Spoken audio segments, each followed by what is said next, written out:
Hello everyone, welcome back to our YouTube channel BSP pharmacy. BSP pharmacy में आपका स्वागत है।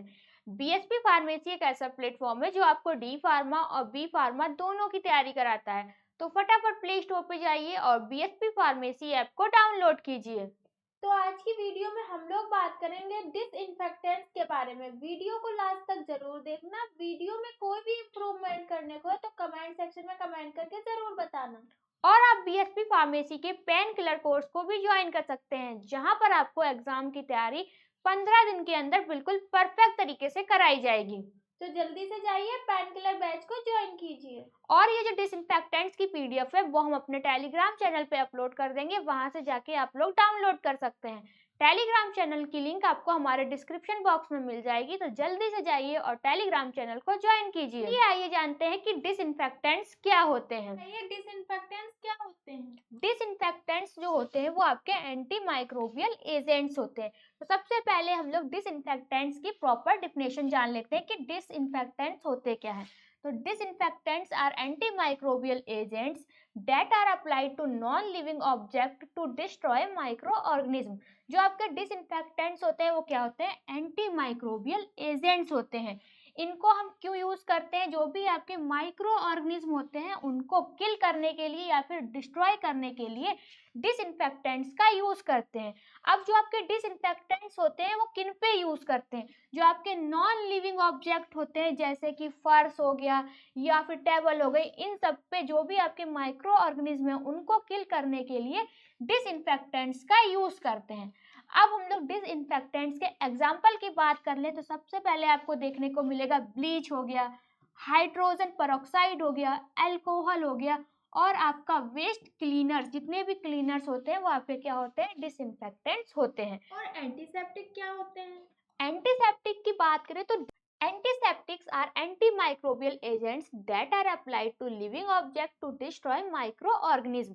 जैसे कि आपके डिसइंफेक्टेंट्स से क्या थे? एंटीमाइक्रोबियल एजेंट थे, उसी टाइप से आपके एंटीसेप्टिक्स भी एंटीमाइक्रोबियल एजेंट होते हैं।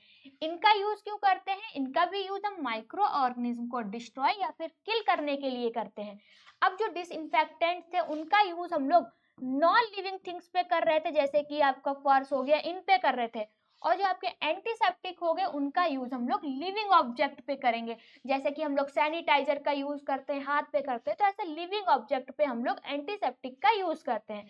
एग्जाम्पल की बात करें तो जैसे कि हम लोग हैंड सैनिटाइजर का यूज करते हैं, आयोडीन, ये सारे आपके क्या है? एंटीसेप्टिक के एग्जाम्पल हैं। एक अच्छे डिसइंफेक्टेंट में क्या क्या प्रॉपर्टी होनी चाहिए? हम लोग डिसइंफेक्टेंट के आइडियल कैरेक्टरिस्टिक्स की बात करें तो it should have broad spectrum of activity. जो आपका एक अच्छा डिसइंफेक्टेंट होता है उसमें की आपकी ब्रॉड स्पेक्ट्रम एक्टिविटी होनी चाहिए।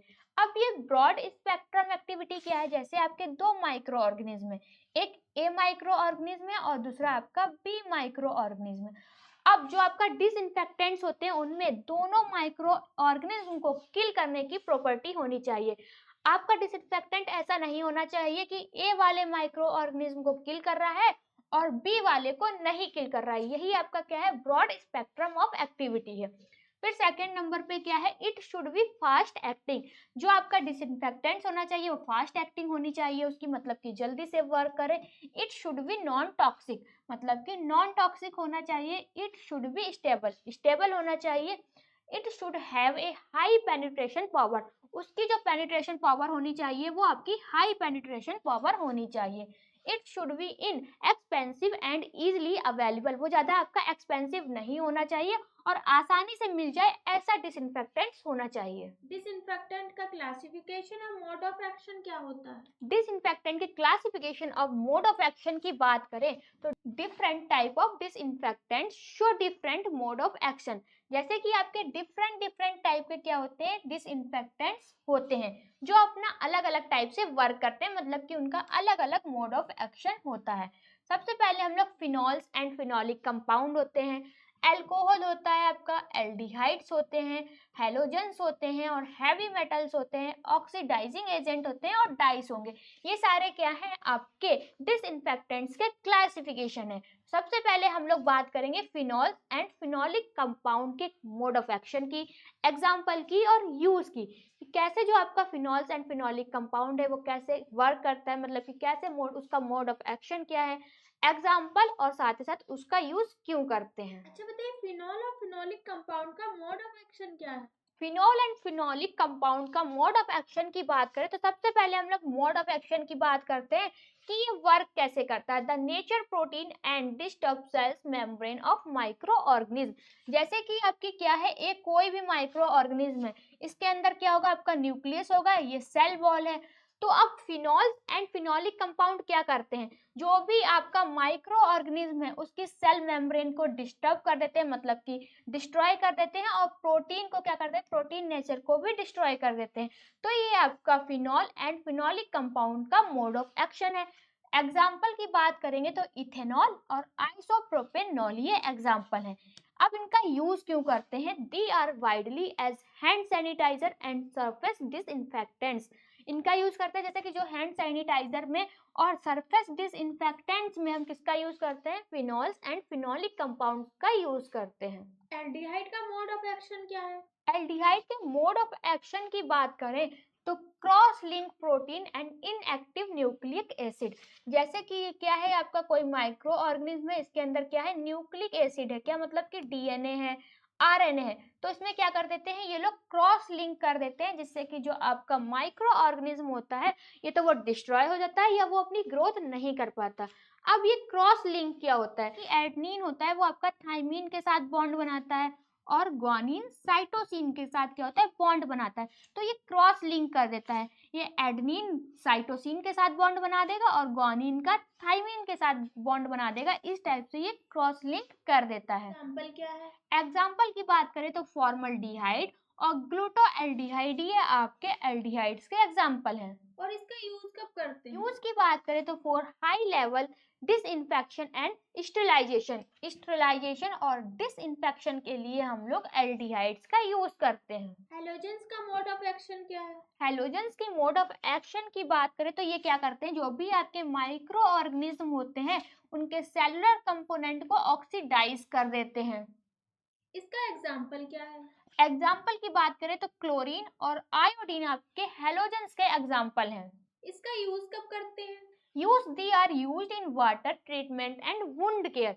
वुंड केयर और वाटर के ट्रीटमेंट के लिए हम लोग किसका यूज करते हैं, हेलोजेंस का यूज करते हैं। हैवी मेटल्स का मोड ऑफ एक्शन क्या है? हैवी मेटल्स के मोड ऑफ एक्शन की बात करें तो आपके सेलुलर प्रोटीन के साथ ब्लाइंड हो जाते हैं, मतलब कि वाइंड हो जाते हैं और इनएक्टिवेट कर देते हैं, जो भी माइक्रो ऑर्गेनिज्म होते हैं उनको इनएक्टिवेट कर देते हैं। इसका एग्जाम्पल क्या है? एग्जाम्पल की बात करें तो सिल्वर नाइट्रेट और कॉपर सल्फेट ये आपके हैवी मेटल्स के एग्जाम्पल हैं। इसका यूज कब करते हैं? यूज की बात करें तो they are mainly use in water purification and as surfactants infection.